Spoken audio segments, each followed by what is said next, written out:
আমি ইয়াশিকা আর আপনারা শুনছেন স্টোরি টেলিং উইথ ইয়াশিকা। গল্পটিকে সঠিকভাবে উপভোগ করতে ইয়ারফোন ব্যবহার করুন। এই গল্পের সব চরিত্র এবং ঘটনাবলী কাল্পনিক। জীবিত বা মৃত কোনো ব্যক্তির সাথে মিল থেকে থাকলে তা নিতান্তই কাকতালীয়। আর হ্যাঁ, গল্পটি যদি আপনাদের ভালো লাগে তাহলে গল্পটিতে একটি লাইক কমেন্ট করে দেবেন। আর স্টোরি টেলিং উইথ ইয়াশিকাতে একটা সাবস্ক্রাইব করে বেল আইকনটি প্রেস করবেন। আজকের বিশেষ নিবেদন my girlfriend is an alien পর্ব 5। শ্রীতমা এই কথাগুলো বলা সত্ত্বেও অনন্যা বলে, না, আমি যখন বলেছি আমার তল্লাশি নাও, তখন আমার তল্লাশি তোমাকে নিতেই হবে। এই বলেই অনন্যা নিজের জামা খুলতে যায়। তখনই শ্রী জোর গলায় বলে ওঠে, তুমি অত্যন্ত অসভ্য একটা মেয়ে, তোমার মধ্যে লজ্জা শরম কিছু নেই। না জানি কিভাবে আমার বোন তোমায় বন্ধু বলে। তখনই অনন্যা শ্রীর দিকে এগিয়ে এসে বলল, আমারও মনে একটা প্রশ্ন আছে, যে শ্রী তোমা এত ভালো একটা মেয়ে আর তুমি ওর দিদি হয়ে এত খারাপ মানুষ কেন? আমি এখানে আর এক মুহূর্ত দাঁড়াবো না। এই কথাটা বলেই অনন্যা বিছানা থেকে লাফ দিয়ে দরজার দিকে চলে যেতে যায়। আর ঠিক তখনই শ্রী ওর মাথার চুল ধরে টেনে ওকে আটকে দেয়। এদিকে অনন্যা সেটা খেয়াল না করেই বারবার চেষ্টা করে ঘরের বাইরে যাওয়ার, কিন্তু যেতে পারে না। পেছন থেকে কিছু একটা টান অনুভব করে নিজের মাথায়। তখনও মনে মনে ভাবতে থাকে, এটা কি হচ্ছে আমার সাথে? আমি তো কোনো জাদু করিনি, তাহলে আমি কেন যেতে পারছি না? অনন্যা যে নিজের মনে বিড়বিড় করতে দেখে শ্রী ওকে নিজের দিকে টেনে বলে, এটা কি করছো তুমি? এরকম নিজের মনে বিড়বিড় করছো কেন? তখন অনন্যা ওর দিকে তাকিয়ে বলে, তুমি আমাকে ছুঁয়েছো, তাই আমি এখানে ফেসে গেছি, ছাড়ো আমাকে। অনন্যার কথা শুনে শ্রী সিকিউরিটিকে ফোন করে বলে, এখনই উপরে আসতে, আমার ঘরে একটা পাগল মেয়ে ঢুকে পড়েছে। সাথে সাথে গার্ডরা এসে অনন্যাকে নিয়ে যেতে লাগলো বাড়ির বাইরে। এদিকে অনন্যা চিৎকার করতে করতে বলতে থাকলো, আমি শ্রী তোমার বন্ধু, তুমি এরকম করতে পারো না আমার সাথে, আমি শ্রী তোমার বন্ধু হই। উত্তরে শ্রী বলল, তুমি এমন একজন মেয়ে যে না বলে অচেনা মানুষের ঘরে ঢুকে পড়ো। তোমাকে এখানে থাকতে দিলে শ্রী তোমার সাথে অন্যায় করা হবে। ওর কথাটা শুনেই অনন্যা হাত পা ছুটতে ছুটতে বলল, তুমি খুবই বাজে একটা মানুষ, জেদি অহংকারী, খুব বাজে। ওর কথাটা শুনে শ্রী নিজের ঘরে চলে গেল, আর ওর গার্ডরা ওকে ধরে বাড়ির বাইরে নিয়ে যেতে লাগলো। অনন্যা কোনো রকমের ধাক্কা দিয়ে নিজেকে ছাড়িয়ে নিল। গার্ডেরা তখন হাঁপাতে হাঁপাতে বলল, এমন করবেন না মিস, আপনি কোথায় থাকেন বলুন, আমরা আপনাকে পৌঁছে দিয়ে আসবো। উত্তরে অনন্যা বলল, থাক, তার কোনো দরকার নেই, আমি নিজে চলে যেতে পারবো। কথাটা বলেই অনন্যা শ্রীর ঘরের দিকে তাকালো এবং জাদু বলে ভ্যানিশ হয়ে গেল। গার্ডেরা এদিক ওদিক ওকে খুঁজতে লাগলো। সকালবেলা ডাইনিং টেবিলে ব্রেকফাস্ট করতে এসে শ্রীতমা শ্রীকে জিজ্ঞাসা করলো, কি ব্যাপার, অনন্যা এখনো ওঠেনি? শ্রী অত্যন্ত গম্ভীর স্বরে উত্তর দিল, ও চলে গেছে। শ্রীয়ের কথায় শ্রীতমা হেসে উঠে বলল, যতদিন আমি এখানে আছি ও কোথাও যেতে পারে না। কথাটা বলে শ্রীতমা অনন্যা অনন্যা বলে ডাকতে ডাকতে গেস্ট রুমে চলে গেল। সেখানে গিয়ে অনন্যাকে দেখতে না পেয়ে আবারও ফিরে এলো শ্রীয়ের কাছে। এসে বলল, দি ভাই, বিছানা তো যেমনকার তেমনই আছে, তুমি কি রাতেই ওকে তাড়িয়ে দিয়েছো? উত্তরে শ্রী বলল, এতে কিছু যায় আসে না, আসল ব্যাপার হলো এমন মেয়ের সাথে তোমার বন্ধুত্ব রাখাই উচিত না।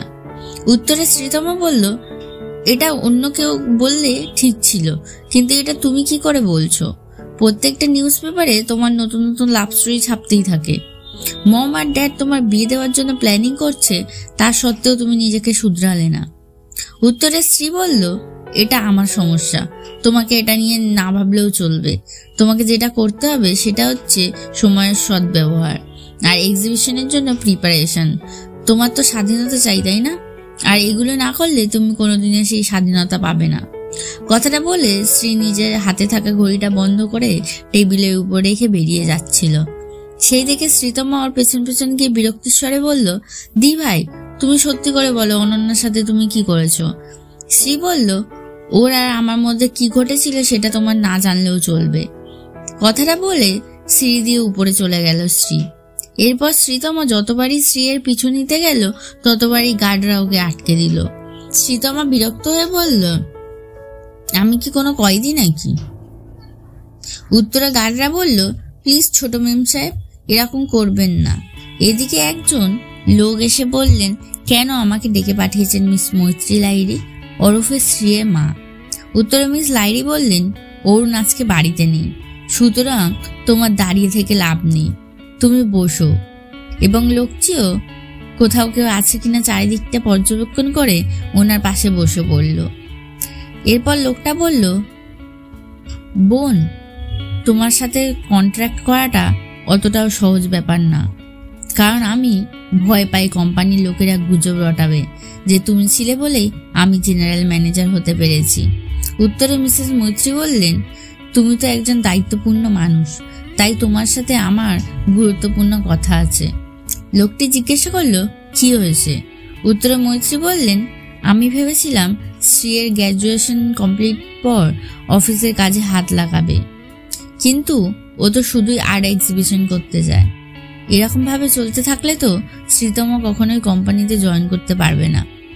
আমাদের লাহিড়ী ফ্যামিলির এই বিজনেস অনেক দিনের, এর মাথা হিসেবে বসে আছে অরুণ এবং শ্রী, আর ওরা ভাবে আমি এবং শ্রীতমা কিছুই বুঝি না। আমি তো এটাও শুনেছি যে অফিস বোর্ডে বহুদিন আগে শ্রীতমাকে চেয়ারম্যান করার প্রস্তাব রাখা হয়েছে। উত্তরে লোকটি মৈত্রীকে আশ্বস্ত করে বলল, তুমি চিন্তা করো না, আমি থাকতে কখনো শ্রীপর্ণাকে ওই পদ পেতে দেব না। মৈত্রী বললেন, এটা কি সম্ভব? লোকটি বলল, অবশ্যই।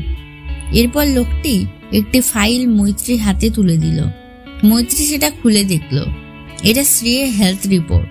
সেটা পড়ে মৈত্রী উৎসাহিত হয়ে বলে উঠলেন, শ্রী এর ভুলে যাওয়ার রোগ আছে? এর প্রমাণ কি তুমি পেয়েছো? লোকটি হেসে বলল, শ্রী অত্যন্ত চালাক একটা মেয়ে, ও কখনোই আমাদের জন্য কোনো ক্লু ছেড়ে রাখবে না। তবে এই মেয়েটি ওখানে থাকলে আমাদের পক্ষে জানাটা সুবিধা হতে পারে। ঠিক তখনই দেখা গেল এয়ারপোর্টে একটা প্লেন ল্যান্ড করলো এবং এয়ারপোর্টের ভেতর থেকে একটা সুন্দরী মেয়ে নিজের লাগেজ নিয়ে বেরিয়ে এসে একটা গাড়িতে উঠে চলে গেল। গাড়ি করে যাওয়ার সময় বাইরের পরিবেশটা দেখে মেয়েটা বিড়বিড় করে বলল, এত বছর পর এসে দেখছি সবটাই কেমন বদলে গেছে, এবং ফোনটা হাতে নিয়ে একজনকে মেসেজ করলো, হে আমি ফিরে এসেছি। এদিকে মিস লিলি এসে অনন্যার ঘরের দরজায় নক করে বলছিল, অনন্যা ওঠো। অনন্যা ডেলিভারির জন্য রেডি হয়ে সাথে সাথে দরজা খুলল। ওকে পুরোপুরি রেডি দেখে মিস লিলি বলল, তুমি তো দেখছি খুব ফাস্ট। উত্তরে অনন্যা বলল, আপনি রেখেছেন আমাকে, তো তাড়াতাড়ি তো আসতেই হবে। এরপর মিস লিলি অনন্যার ঘরের ভিতরে গিয়ে চারিদিকটা দেখতে দেখতে বলল, এই ঘরটা তোমার জন্য ঠিক আছে না? উত্তরে অনন্যা বলল, হ্যাঁ হ্যাঁ একদম ঠিক আছে। মিস লিলি বলল, কিন্তু মনে রাখবে ঘরের একটা জিনিসও যেন না ভাঙে, তাহলে কিন্তু তোমাকে পে করতে হবে। অনন্যা হঠাৎ বলে উঠল, আজকে কি কোনো ডেলিভারি আছে ম্যাম? মিস লিলি ওর দিকে ঘুরে বলল, অনন্যা, তোমার মতো মানুষ অনেক কম দেখা যায়। অনন্যা অবাক হয়ে বলল, মানে? মিস লিলি উৎসাহিত হয়ে বলল, কালকে আমরা অনেক প্রফিট করেছি, কারণ পুরো রেস্টুরেন্টটা মিস শ্রী বুক করে নিয়েছিল। এখন আমি বুঝে গেছি প্রফিট কি করে কামাতে হয়।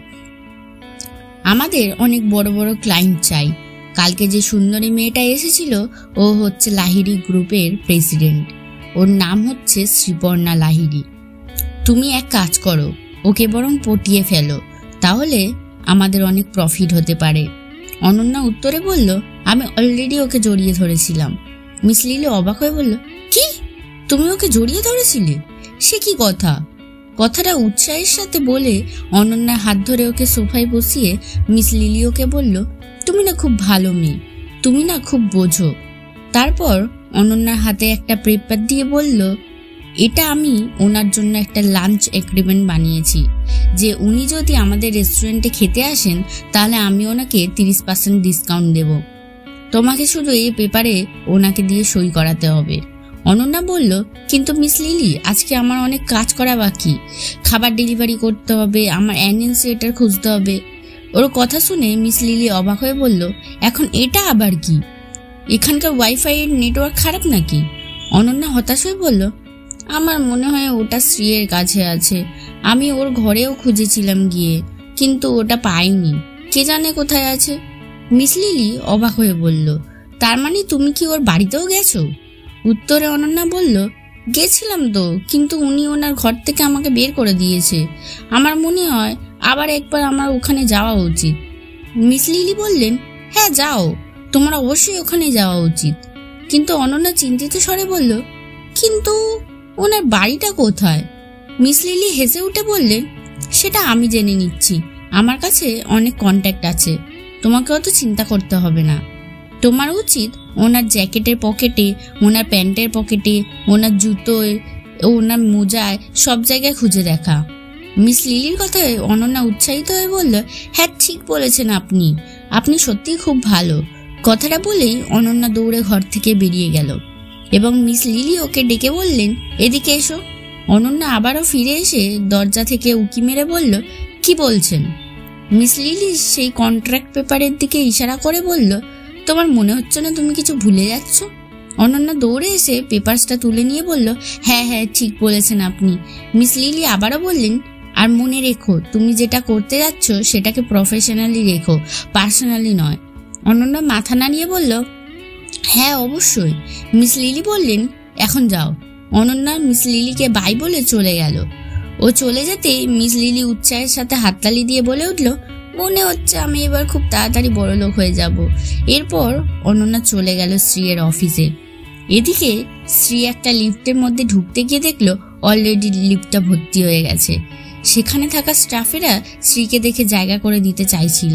তখন শ্রী বলল, এর কোনো প্রয়োজন নেই, আপনারা আগে যান। এরপর লিফটটা বন্ধ হয়ে যাচ্ছিল। ঠিক তখনই শ্রী খেয়াল করলো চারিদিকে সবকিছু থেমে গেছে এবং লিফটের দরজাটাও অর্ধেক বন্ধ হয়ে থেমে গেছে। ঠিক তখনই অনন্যা এসে লিফটের মধ্যে ঢুকে গেল। শ্রী অবাক হয়ে পুরোটা দেখলো এবং সাথে সাথে সবকিছু স্বাভাবিক হয়ে গেল আর লিফটের দরজাটাও বন্ধ হয়ে গেল। অনন্যা অবাক হয়ে ওর সাথে থাকা স্টাফদের জিজ্ঞাসা করলো তারা কিছু দেখেছে কিনা। তারা প্রত্যেকেই বলল যে না, তারা কিছু দেখেনি। ওদের কথা শুনে শ্রী নিজেই নিজের উপর বিরক্ত হলো। এরপর একজন স্টাফ এসে সকলের উদ্দেশ্যে বলল, সকলে 9th ফ্লোরে চলো, ওখানে মিটিং আছে। এদিকে অনন্যা উকি ঝুঁকি দিয়ে দেখলো কোথাও কেউ নেই। তখন পা টিপে টিপে শ্রীয়ের কেবিনে চলে গেল। কেবিনের ভিতরে ঢুকে দরজাটা লক করে দিল এবং উৎসাহের সাথে বলল, আমার অ্যানিভার্সারি। এরপর অনন্যা সারা কেবিন সার্চ করতে লাগলো। ওর সার্চ করার সময় শ্রী নিজের কেবিনে চলে এলো আর ওকে দেখার সাথে সাথে অনন্যা লুকিয়ে গেল আর লন্ডভন্ড হয়ে যাওয়া বইগুলো জাদু বলে ঠিক করে দিল। নিজের চেয়ারে বসার সাথে সাথে শ্রীয়ের চোখ গেল পাশে থাকা বুক সেলফের দিকে। মনে পড়ে গেল সেদিন রাতে কিভাবে বইগুলো নিজে নিজে মুখ করছিল। ও চেয়ার থেকে উঠে দাঁড়ালো এবং বুক সেলফের কাছে গিয়ে একটা বই নিজের হাতে তুলে নিয়ে বলল, তুমি কি বেরিয়ে আসবে নাকি আমি তোমাকে বের করে আনবো? সাথে সাথে অনন্যা চমকে গেল আর নিজের কোমরে থাকা বেলটা খুলতে লাগলো। এদিকে শ্রী বলল, আমি 1 থেকে 3 গুনবো, তার মধ্যে তুমি বেরিয়ে আসবে। কাউন্টিং শুরু করলো শ্রী। 1 গুনতে না গুনতে অনন্যা আড়াল থেকে বেরিয়ে এসে সেই বেলটা দিয়ে পেছন থেকে শ্রীয়ের হাত দুটোকে বেঁধে দিল। শ্রী সাথে সাথে বলে ওঠে, কি হচ্ছে এসব? অনন্যা ওকে নিজের দিকে ঘুরিয়ে বলে, আমি এখানে 3টে জিনিসের জন্য এসেছি। প্রথমত আমার অ্যানিভার্সারি, সেটা আমায় ফেরত দাও। শ্রী বিরক্ত হয়ে উত্তর দিল, আবার সেই অ্যানিভার্সারি, আমি জানি না সেটা কি। অনন্যা উত্তরে বলল, তোমাদের ভাষায় ওটাকে একটা চমকিলা পাথর বলে। শ্রী বলল, আমি দেখিনি সেসব কিছু। অনন্যা বলল, এটা কখনোই হতে পারে না, একটু ভালো করে দেখো। শ্রী বলল, আমার মনে হয় তুমি আমার সাথে কথা বলার জন্য এসব কিছু করছো। অনন্যা রাগের সাথে বলল, আমি কোনো মিথ্যে কথা বলিনি, আমি যা বলছি সব সত্যি। আমার তো মনে হয় অ্যাক্সিডেন্টের দিন তোমাকে বাঁচানোটাই উচিত হয়নি, তারপর তো আমি ফেরতও যেতে পারলাম না। কথাটা বলে অনন্যা শ্রীয়ের বাঁধা হাত দুটো ধরে একটু এদিক ওদিক টানাটানি করে বলে উঠল, তুমি খুব অকৃতজ্ঞ একটা মেয়ে। অনন্যার কথায় শ্রী অবাক হয়ে বলল, কি বললে? সেই রাতে তুমি আমায় বাঁচিয়েছিলে? ওদিকে এয়ারপোর্ট থেকে গাড়ি করে আসা মেয়েটি পৌঁছয় শ্রীয়ের অফিসের সামনে। এরপর অফিসে ঢুকে ওর দেখা হয় মৈত্রী সেই ভাইয়ের সাথে।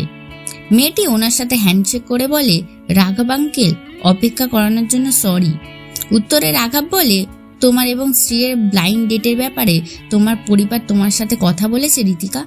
উত্তরে ঋতিকা বলে, আমি খুবই এক্সাইটেড এটা জেনে যে প্ল্যানটা আপনি এবং মৈত্রী আন্টি করেছেন। উত্তরে রাঘব বলল, এটা কোনো ব্যাপার নয়।